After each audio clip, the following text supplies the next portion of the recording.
The dying light, the galaxy bleeds. Across 12 sectors, the ancient plague spreads like wildfire through space stations and colony worlds. The Healer Council sits in emergency session on the crystal moon of Alara Prime. Their finest minds have failed. Their most advanced medicines prove useless. Elder Kira speaks with a voice heavy with defeat. The death count rises by millions each day. Our people wither away, and we have no answers. The plague attacks the nervous system of all known species. Victims lose the ability to move, then to think, then to breathe. No cure exists. No treatment slows its advance. The greatest medical minds in the galaxy have surrendered hope. There is one option, whispers Dr. Vale, the youngest member of the council. The Forbidden Archives speak of a world called Earth. Its people are known as humans. They come from what we call a death world. The council chamber falls silent. Deathworlders are feared across the galaxy. They come from planets so harsh that survival requires impossible strength. Most civilized species avoid them completely. Humans are dangerous, Elder Kira warns. Their world kills most visitors within days. They breathe poison, drink acid, and their bodies are built for war. But Dr. Vale has studied the old records. They also possess something we lack. They call it an immune system. Their bodies fight disease in ways we cannot understand. They survive plagues that would destroy entire worlds. The debate rages for hours. Some council members refuse to contact the humans. Others argue that death is preferable to dealing with deathworlders. But as reports arrive of new plague outbreaks, the truth becomes clear. Without help, every species in the galaxy will die within a year. The vote is close. By a single voice, the council agrees to send a message to Earth. Dr. Vale composes the transmission himself. People of Earth, he begins, his voice shaking. We are the Healer Council of the Galactic Union. We have never contacted your species before. We know you are dangerous. We know you come from a world of death. But we are dying, and we have nowhere else to turn. The message travels across space for 3 days. When the reply comes, it is short and simple. We're coming. The human ship arrives at Alara Prime without warning. It is small and ugly compared to the beautiful vessels of the Union, but it moves with purpose, cutting through space like a blade. Captain Stone steps off the ship wearing strange protective gear. His team consists of only 12 humans, but they move with confidence that makes the council nervous. They do not bow or show fear in the presence of the galaxy's most powerful leaders. Show me the sick, Captain Stone says without ceremony. Dr. Vale leads them to the medical center. The humans ask few questions. They take samples of blood, tissue, and air. They examine the dying with instruments that seem primitive compared to Union technology. How bad is it? Elder Kira asks. Captain Stone's face is grim behind his protective mask. Bad, but not hopeless. This disease is biological. That means it can be beaten. The humans work through the night. They set up equipment in the medical center and begin tests that the Union doctors cannot understand. Their methods seem crude, almost violent, but they work with a determination that amazes the council members. As dawn breaks over Alara Prime, Captain Stone calls for a meeting. We need to go to Earth, he announces. Our labs can do things yours cannot. We need to study this plague properly. The council members exchange worried glances. No non-human has ever visited Earth and returned alive. The planet is a nightmare of deadly weather, poisonous atmosphere, and violent creatures. We cannot survive on your world, Elder Kira explains. The gravity alone would crush us. The air would burn our lungs. Captain Stone nods. Then we bring Earth to you. Give us 2 weeks. We'll build what we need here. The humans return to their ship and begin construction. What they build defies Union understanding. They create a facility that pumps Earth's atmosphere into sealed chambers. They replicate their planet's gravity, temperature, and even its deadly radiation. They're building a piece of their death world, Dr. Vale whispers in amazement. Within the Earth-like chambers, the humans work with samples of the plague. They expose themselves to the disease without protection. The Union doctors watch in horror as the humans deliberately infect themselves to study the plague's effects. But the humans do not die. Their bodies fight the disease with weapons that Union species do not possess. They bleed, they suffer, but they survive. As the first week ends, Captain Stone emerges from the Earth chambers with the news that will change everything. "We found something," he says. "Something that might save you all." The Death World Solution Captain Stone stands before the Healer Council with data that should be impossible. The humans have done what the galaxy's greatest minds could not. They have mapped the plague's DNA, tracked its mutations, and identified its weaknesses. "The disease is clever," Captain Stone explains, his voice steady despite working without sleep for 7 days. "It changes its structure every time it encounters resistance. That's why your medicines stop working." Dr. Vale leans forward. "But how do you fight something that adapts so quickly?" Captain Stone's smile is cold. "We don't fight it. We teach your bodies to fight it themselves." The concept is alien to the Union species. For thousands of years, they have relied on external medicines to cure disease. Their bodies have evolved to be peaceful, avoiding conflict even at the cellular level. "You want to turn our bodies into weapons?" Elder Kira asks with horror. "Not weapons," Captain Stone corrects. "Soldiers. Your immune systems are like children who have never seen war. Ours are like veterans who have fought every battle." The humans reveal their plan. They will create a modified version of the plague, one that has been weakened but not killed. When injected into healthy individuals, it will teach their immune systems to recognize and fight the real disease. "You want to infect us with the plague?" Dr. Vale cannot hide his shock. "A dead version of the plague," Captain Stone clarifies. "We call it a vaccine. It's how we survived the diseases that killed our ancestors." The council erupts in debate. The concept seems insane. Deliberately introducing disease into healthy bodies violates every principle of Union medicine. But Captain Stone is patient. He shows them recordings from Earth's history. Plagues that killed millions were conquered using vaccines. Diseases that terrorized humanity for centuries were eliminated by teaching bodies to fight back. "Pain is temporary," he says. "Death is permanent. You can suffer for a few days, or you can die forever." The first volunteer is Dr. Vale himself. Despite the protests of the council, he enters the Earth chambers and receives the vaccine. The Union doctors watch in terror as he begins to show symptoms of the plague. Vale's fever spikes. His body shakes with seizures. For 3 days, he hovers between life and death, while the humans monitor his condition with calm professionalism. "He's dying," Elder Kira accuses. "He's learning," Captain Stone replies. On the 4th day, Vale's fever breaks. He sits up, weak but alive. Blood tests show something miraculous. His body now carries antibodies that can destroy the plague virus. "I feel different," Vale whispers. "Stronger somehow." The humans explain what has happened. Vale's immune system has been awakened. It now recognizes the plague as an enemy and will fight it automatically. He is not just cured, he is immune. Word spreads across the galaxy. The humans have found a way to stop the plague, but their solution requires courage that few Union species possess. "We must manufacture the vaccine in massive quantities," Captain Stone announces. "Every living being in the galaxy must be inoculated. The logistics are staggering. Billions of doses must be produced and distributed across hundreds of worlds. The Union's medical infrastructure is not designed for such a task." "We need factories," Captain Stone explains, "not laboratories. We need to mass-produce this vaccine like we're building warships." The humans transform the medical center into something the Union has never seen.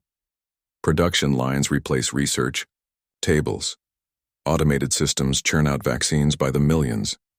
The beautiful, precise methods of Union medicine give way to the brutal efficiency of human industry. "This is how we make things on Earth," Captain Stone tells the amazed council. "Fast, cheap, and in massive quantities. But production is only half the battle. The vaccine must reach every corner of the galaxy, including worlds that have never seen Union ships. The humans volunteer to lead the distribution effort." "You're willing to go to plague worlds?" Elder Kira asks. Captain Stone's expression is Grim.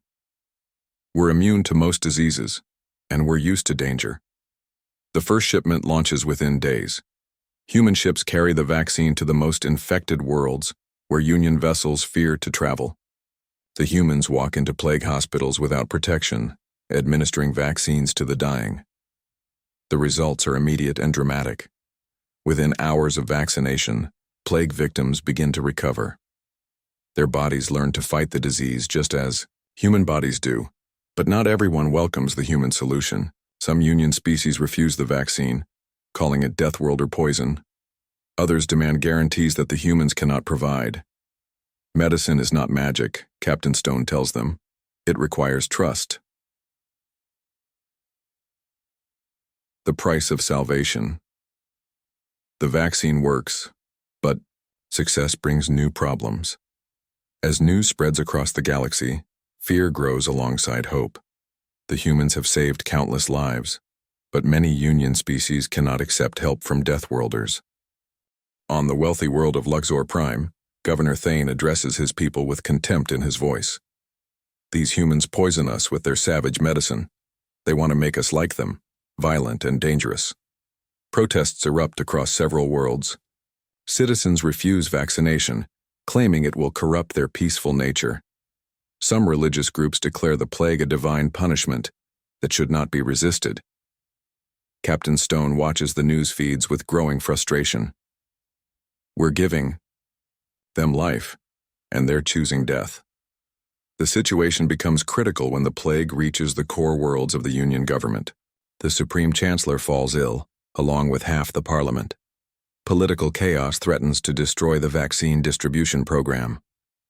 Dr. Vale, now recovered and immune, pleads with his own people. The humans ask for nothing in return. They risk their lives to save ours. How can we turn away from salvation? But suspicion runs deep. Union intelligence reports claim the humans have ulterior motives. Some believe the vaccine is designed to weaken Union species, making them vulnerable to human conquest. They come from a world of war, argues Senator Polk during an emergency session. Violence is their nature. They cannot help us without seeking to control us. The debate reaches a breaking point when a human medical team is attacked on the planet Serenity. Local authorities arrest the humans, claiming they are spreading disease rather than curing it. Captain Stone's response is swift and decisive. Human ships surround Serenity, but they do not attack. Instead, they broadcast a message across the galaxy. We came to help, Captain Stone says, his voice carrying across every Union communication channel. We asked for nothing. We demanded nothing. We only offered what we could give. The message continues with footage from the human medical missions. Union citizens see humans entering plague hospitals, working without rest, saving lives at the cost of their own health and safety. Some of you fear us, Captain Stone admits. You think we want to conquer you. But look at what we actually do. We heal, we protect, we give hope where there was none. The broadcast shows the human medical teams at work. They do not force anyone to accept the vaccine. They simply offer it to those who want to live. The choice is yours, Captain Stone concludes. We will not force salvation on anyone, but we will not stop offering it either. The message changes everything. Public opinion shifts as Union citizens see the truth about human motivations. The protesters who demanded the humans leave begin to question their own leaders. On Luxor, Prime, Governor Thane faces a rebellion. His own people demand access to the vaccine he has banned. When he refuses, they remove him from office and welcome the human medical teams. But the humans face a more serious challenge. The plague has mutated again, becoming resistant to the original vaccine. New outbreaks appear on worlds that thought they were safe. It's learning, Captain Stone reports to the Council. The disease is adapting to our countermeasures. The humans return to their laboratories with grim determination. They work around the clock to develop new vaccines, but each solution is temporary. The plague continues to evolve. We need a permanent solution, Dr. Vale suggests. Something that can adapt as quickly as the plague itself. Captain Stone nods. We've been thinking the same thing, but it requires a level of genetic modification that your people have never attempted. The humans propose something unprecedented. They want to modify the immune systems of Union species permanently, giving them the ability to fight new diseases automatically. You want to change us into Death Worlders? Elder Kira asks. Not Death Worlders, Captain Stone corrects, survivors. We want to give you the tools to protect yourselves. The proposal is controversial. Genetic modification is forbidden by Union law, considered too dangerous for peaceful species, but the alternative is extinction. The debate rages for days while the plague continues to spread. Finally, Dr. Vale makes a decision that will change the galaxy forever. I volunteer for the modification, he announces. If it works, others can choose to follow. If it fails, at least we will know. The procedure takes place in secret, hidden from the Union authorities who would stop it. The humans work with care, modifying Vale's genetic code to enhance his immune system. When Vale emerges from the treatment, he is no longer entirely the same species he was before. His body has been given the ability to fight disease like a human body does. How do you feel? Captain Stone asks. Vale smiles. Alive. Truly alive for the first time in my life. Evolution of hope. The genetic modification succeeds beyond all expectations.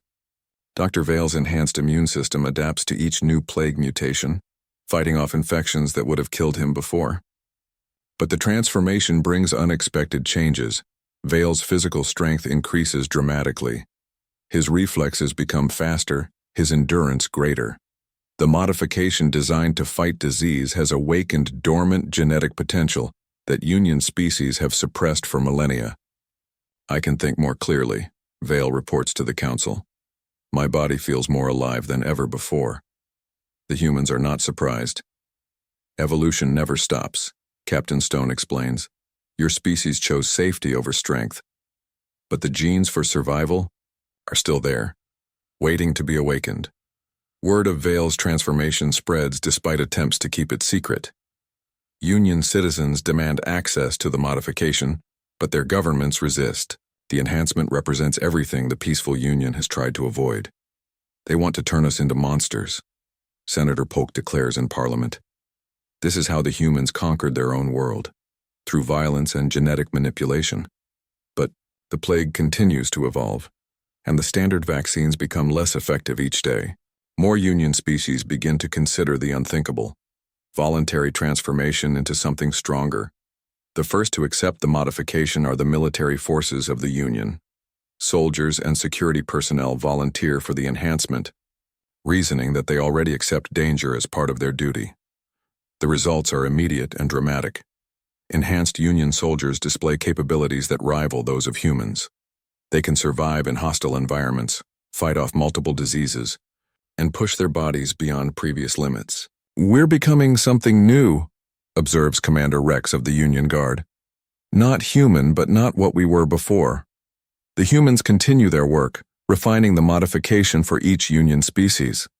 They develop different versions for different biology, ensuring that the enhancement works without destroying what makes each species unique. We're not trying to make you into humans, Captain Stone assures the Council. We're helping you become the best versions of yourselves. But resistance grows among traditional Union populations. Riots break out on several worlds as citizens clash over the modification. Some see it as salvation, others as corruption of their peaceful nature. The crisis deepens when the plague reaches Earth itself. The disease has evolved to attack even human immune systems, threatening the species that saved the galaxy. How is this possible? Dr. Vale asks in shock. Captain Stone's expression is grim. The plague learned from us. It studied our antibodies and found ways around them. We taught it to fight humans. The revelation changes everything. The humans are no longer immune to the disease they came to fight. They face the same choice they offered the Union: evolve or die. We need the modification too, Captain Stone admits. The plague has forced us all to the same crossroads. Working together, humans and Union scientists develop a new version of the genetic enhancement. This one is designed to work on human biology, pushing their already formidable immune systems to new heights. The first human to receive the enhancement is Captain Stone himself. The modification builds on his existing genetic strengths, creating capabilities that exceed even normal human limits. "I feel like I've been sleeping all my life," Stone reports after the treatment. "This is what we were meant to become." The enhanced humans return to Earth to share the modification with their species, but they face the same resistance the Union did. Many humans refuse to accept genetic enhancement, claiming it violates human nature. "We survived without modification for thousands of years," argues Dr. Mills, a leader of the human resistance movement. "We don't need to change ourselves to fight disease." But the new plague strain spreads rapidly on Earth. Within weeks, major cities are under quarantine. The human government faces the same choice that confronted the Union: embrace change or face extinction. The decision comes when the plague reaches the human military. Soldiers begin dying from a disease their bodies cannot fight. The human war machine, Earth's greatest strength, becomes vulnerable for the first time in centuries. "We need volunteers," Captain Stone announces to the human fleet. Volunteers, to become something more than human. The response is immediate. Thousands of humans volunteer for the modification, accepting the transformation that will save their species. They emerge from the treatment stronger, faster, and more resilient than any human in history. But the modification brings unexpected results. Enhanced humans begin to display psychic abilities that were previously unknown. They can sense the emotions of others, communicate without words, and perceive dangers before they manifest. The modification unlocked more than just physical potential, Dr. Vale observes. It awakened mental abilities that were dormant in both our species.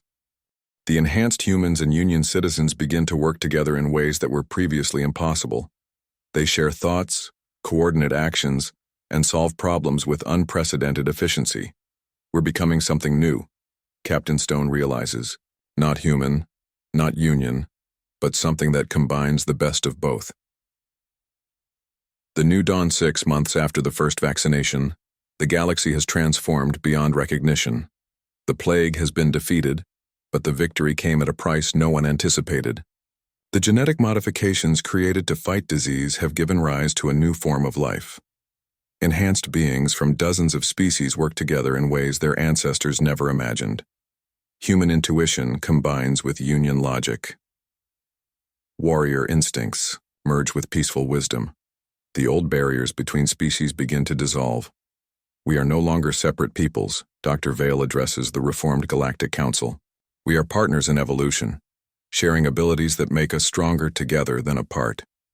But not everyone embraces the change.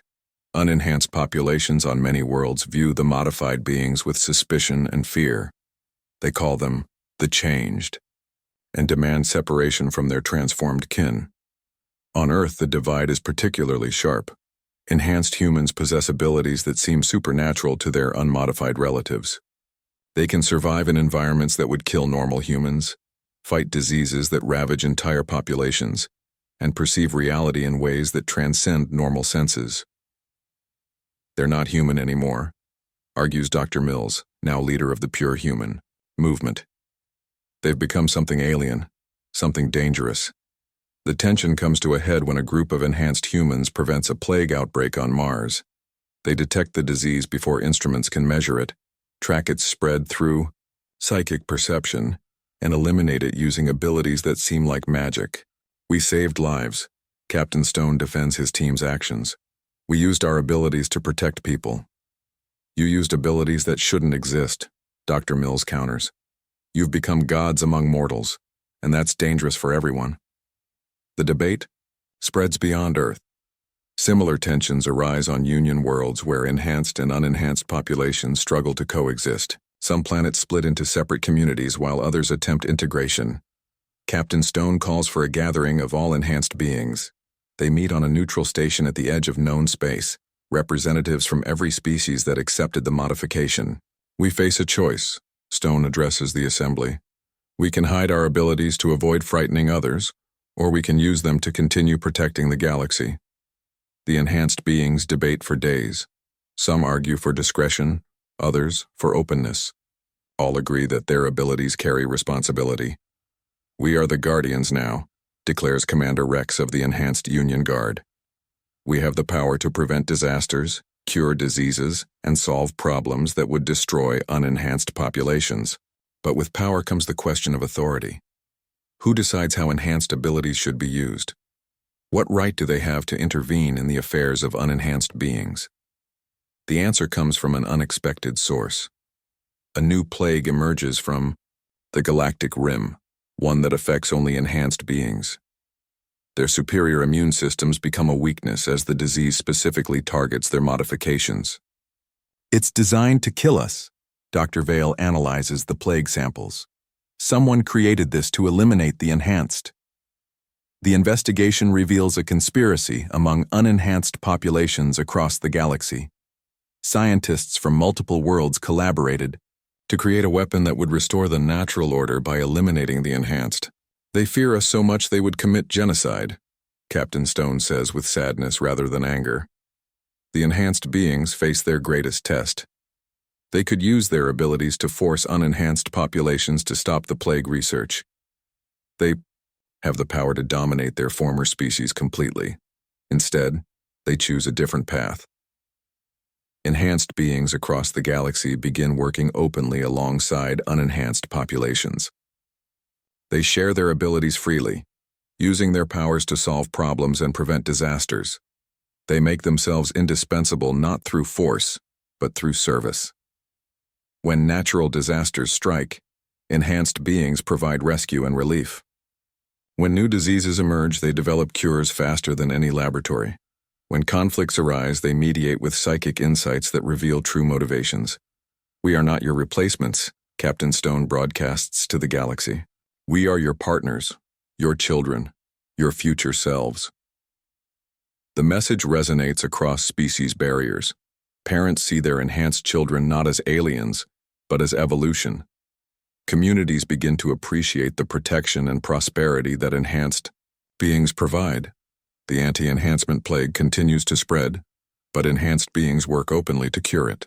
They share their research with unenhanced scientists, creating a collaboration that benefits everyone. "We're not trying to eliminate the enhanced," Dr. Mills admits as he works alongside enhanced humans to develop treatments. "We're trying to understand our place in a galaxy that's moved beyond us." The cure comes not from competition but from cooperation. Enhanced and unenhanced beings work together to defeat the plague, proving that evolution doesn't require abandoning the past. In the end, the galaxy settles into a new equilibrium. Enhanced beings serve as protectors and problem solvers, while unenhanced populations provide stability and wisdom. The old species barriers remain, but they no longer divide. They diversify. "We called on Deathworlders in desperation," Elder Kira reflects in her final council address. "They gave us more than hope. They gave us a future. The galaxy is forever changed. The plague that threatened extinction has become the catalyst for evolution, and humanity, once feared as dangerous Deathworlders, has become the bridge between what was and what will be. Hope, it turns out, is the most powerful medicine of all.